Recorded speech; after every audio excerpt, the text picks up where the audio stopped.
Hello everyone. Today I am at State Institute of Hotel Management, Siddhpur, Gujarat. Myself Mukund from College Dunia. Today I am with Mr. John Benito sir, John Benito Jr. sir. He is HOD in Academics at State Institute of Hotel Management. Welcome sir, welcome to the College Dunia portal.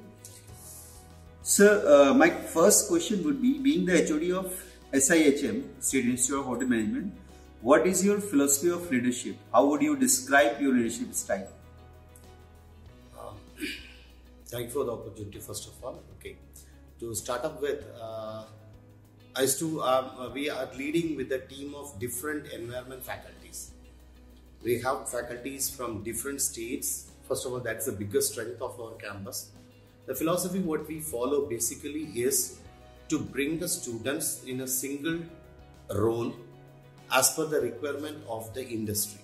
The faculty being a small team, whatever we have, we are totally focused towards that. So we are able to get the maximum output from the students to get them to the industry's need on current scenario.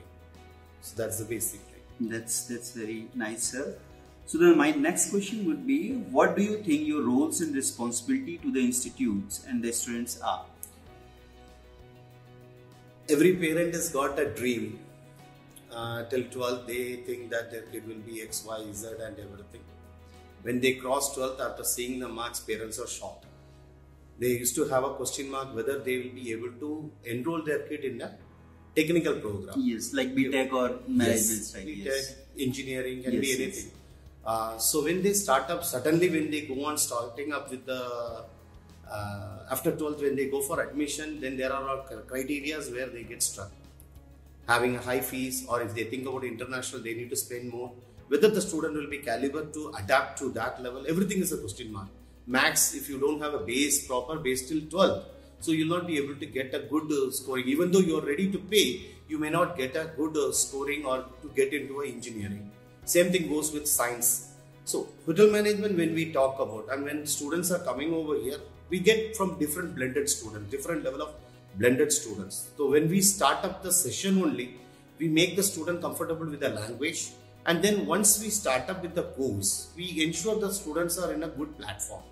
They get adapted to the environment on day-to-day basis. Soon within a 45 days, the students are totally covered into the academic role of hotel management and hospitality and tourism industry. They come to know, they start involving themselves into different programs, small functions, whatever we have, and day-to-day activity of practical, theory, and even other mode of learning. So that has become a biggest plus point.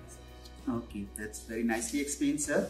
So what do you see the SIHM greatest strengths?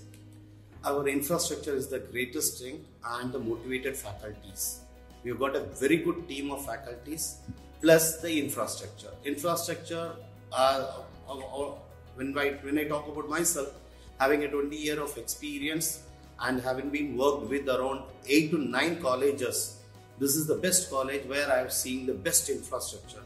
So typically we have a small hotel. I can say that I can run a small hotel with the existing things, whatever we have. Even most of the hotels may not have such facilities what we have. Even a 3-star, 4-star hotel may not have the laundry facilities what we are having. So such a full-fledged facility, infrastructure, property, which makes a hand-to-hand experience for the students before they start up the job. They come to know what is going to be physically, how it is going to operate, from softwares to physical equipments, whatever we have, everything's to the latest. That is the biggest strength of our campus. That's very nicely explained, sir. So, we talk about the greatest strength. I just want to understand, how do you tend to establish a healthy relationship and maintain the healthy environment in your institute, sir? So this starts from the stakeholders. I used to say the parents first of all. First, we have a good relationship with the parents. Usually we are having a good relationship in the sense every month we have a communication, day-wise communications are happening now. During COVID, even the schedule of the student is being shared with the parents also. Day-to-day operations of our students, their attendance, everything is being shared to the student parent on day-to-day basis. So if a student is missing a class, even the parent comes to know. Second thing is the student has got a focus. When he comes to the campus, day one, he used to think about lot of things, what he has missed during his school days. When he is not getting admission in lot of courses and everything, now he want to prove something. We try to keep the spirit of the same till the end of 4 years. So that gives the biggest like a milestone for us. That becomes the biggest milestone for us. That's very informative about the environment and the healthy relation maintaining with the students. So on that note, I'm just moving down to my last question, and it was like the benefit of the students. Any suggestions would you like to give as in to give to the current youth and the aspiring students? Yes, I can divide it into different pieces actually.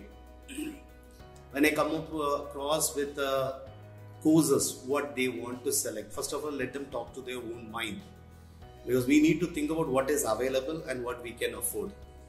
So two things they'll have to consider in their mind, like rather than running to UK, USA, Canada for higher studies, whether my son or I will be capable to do my course. When I'm not able to perform in India, my performance is very poor, or I'm doing a good performance in India, why can't I do my UG in India and then take it further, first of all.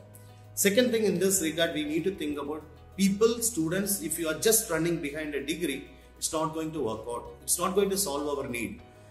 In future, we need to have a technical education, what is very much required. Gujarat is the highest enrollment students we get for BCom and BBA and all these courses. But that much of vacancies do we have to fulfill? At the same time, you select something which is going to be fruitful for you people about a technical education. When you go behind nursing, hotel management, tourism based, yes, these are things are going to be something solid for you for your future.